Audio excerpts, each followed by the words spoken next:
नमस्कार. आज वसंत पंचमी.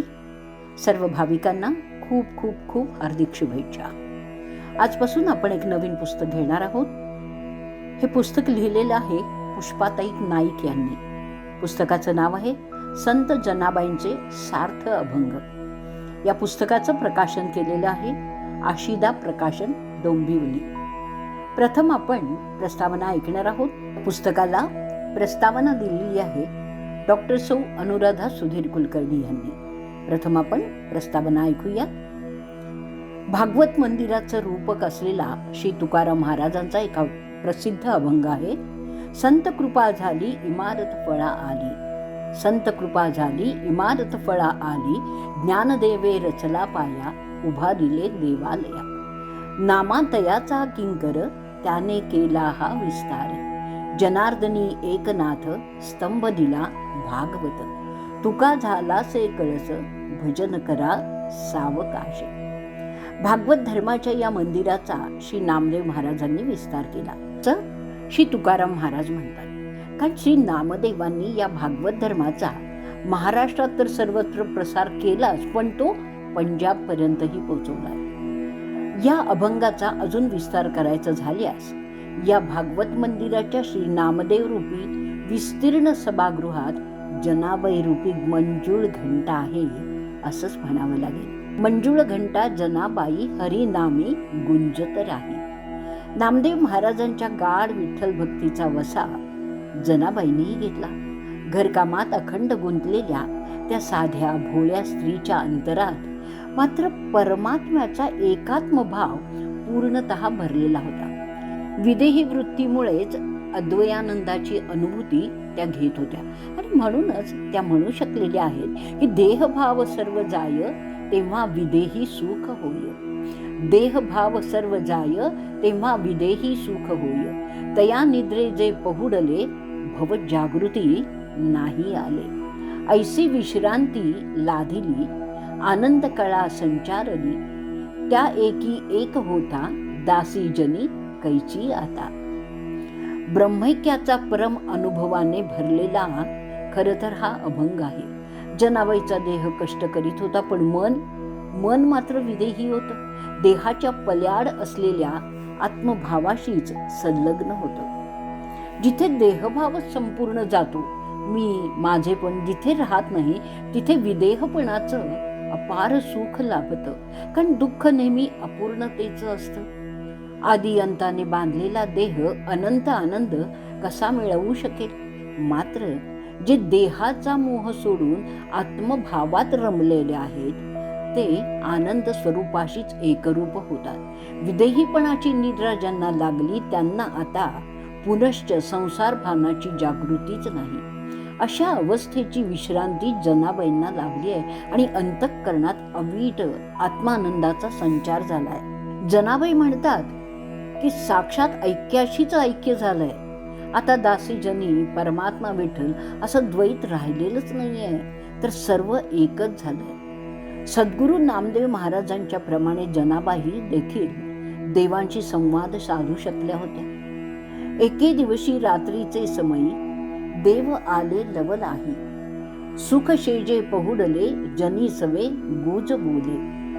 देवांशी श्री नामदेवांनी किंवा श्री जनाबाईंनी संवाद साधण्याची ही गोष्ट भाकड कथा म्हणू नये. कारण देव सर्वत्र भरलेला आहे. अगदी आपल्या अंतःकरणातही तो वसलेला आहे.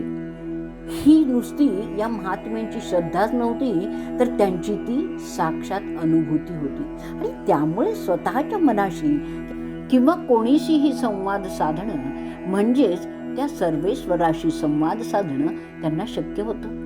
नामदेव महाराजांच्या पराभक्तीचा परिसस्पर्श जनाबाईंना झाल्यामुळे त्यांनी केवळ अज्ञानालाच ओलांडलं नाही, तर ज्ञानालाही ओलांडून त्या स्वतःच ज्ञानमय आनंदमय झालेल्या आहेत. जनाबाईंची ही भावावस्था जनाबाईंचे सार्थ अभंगाच्या लेखिका पुष्पाताई नाईक यांनी नेमकी टिपलेली आहे. अतिशय साध्या सरळ भाषेत त्यांनी जनाबाईच्या अभंगांचा अर्थ उलगडला आहे.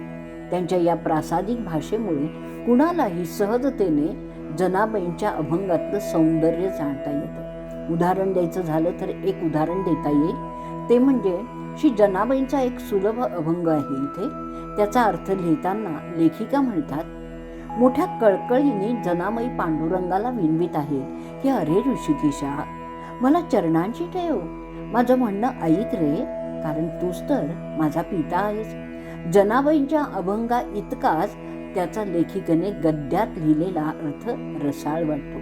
मात्र जनाबाईंचे सर्व अभंग असे सुलभ नाही आहेत, त्या परमार्थात चांगल्या मुरलेल्याच आहेत. त्यामुळे त्यांच्या काही अभंगात गूढ तत्व भरलेलं दिसतं. त्या तत्वांचाही शोध लेखिकेने घेतलेला आहे. झाली जगाची ये सीमा, वस्तुभाव येर व्योमा, पहाहो अधिकारी, नको असोनी भिकारी. या अभंगाचं गूढ तत्व उकलताना लेखिका म्हणतात, जगाला टाळून वस्तुभाव म्हणजे आत्मस्वरूप दुसरीकडेच आहे असे समजणारे शब्द पंडित परमात्म्याचा शोध घेत राहतात, पण त्यांच्या हाती काहीच लागत नाही. खरं पाहता त्यांच्या स्वतःत तसंच जगतात आत्मतत्व भरून असतं. त्याची जाणीव नसल्यामुळे ते आत्मस्वरूपापासून भिकाऱ्यासारखे वंचित होतात. अशा रीतीने अभंगातल्या तत्वांची फोड केल्यामुळे त्याचा वाचकांना नीटपणे अर्थबोध होऊ शकतो. त्यातूनच जनाबाईंचं हृदमत जाणता येतं. जनाबाईंच्या काळी कथा कीर्तनाच्या माध्यमाने पुराणातल्या बहुतेक गोष्टी सर्वश्रुत होत्या. त्यामुळे जनाबाईंनीही आपल्या अभंगात पुराण कथांचे दाखले भरपूर दिलेले आहेत. आजच्या वाचकांना एवढ्या सगळ्या पुराण कथा माहीत असतातच असंही नाही, म्हणून त्याचं विवरण जनाबाईंचे सार्थ अभंग लिहिताना लेखिकेने केलेलं आहे. त्यामुळेच जनाबाईंनी दिलेला पुराण संदर्भ वाचकांच्या लक्षात येऊ शकतो. जनाबाईंच्या अभंगगाथेत इतर संतांच्या अभंगगाथेप्रमाणेच विठ्ठल भक्ती ओतप्रोत भरलेली आहे. आपल्याला जो विठ्ठलाच्या अनन्य भक्तीमुळे अविट आत्मानंदाचा लाभ झाला तसा सर्वांना व्हावा या कळवळ्या पोटी सर्व संतांनी आपल्या अभंगगाथातून हरिनाम संकीर्तनाचं महात्म्य, श्रीहरीचा अतीव उत्कटतेने केलेला धावा, त्यातून आलेले पारमार्थिक अनुभव, इतर संतांचं चरित्र, पौराणिक कथा, गवळणी, विविध आध्यात्मिक रूपकं इत्यादी विषय रसपूर्ण मांडलेले आहेत. सर्व संतांच्या लिखाणाचं मोठं महत्त्व हेच आहे की त्यांचे शब्द आत्मानुभूतीतून उमटलेले आहेत.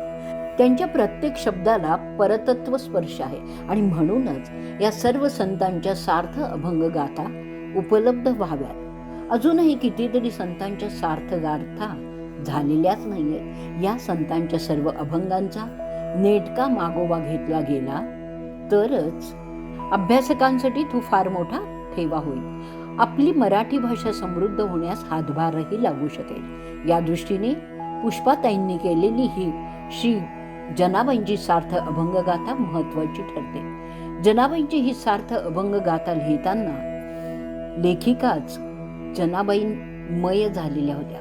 त्यामुळे या प्रस्तुत पुस्तकाला पूर्ण न्याय देऊ शकल्यात. त्यांच्या या पुस्तकाचा लाभ संत साहित्याच्या अभ्यासकांनी जरूर करून घ्यावा. पुष्पाताईंच्या अशाच पुढील अर्थपूर्ण लिखाणाला मनपूर्वक शुभेच्छा. डॉक्टर सौ अनुराधा सुधीर कुलकर्णी.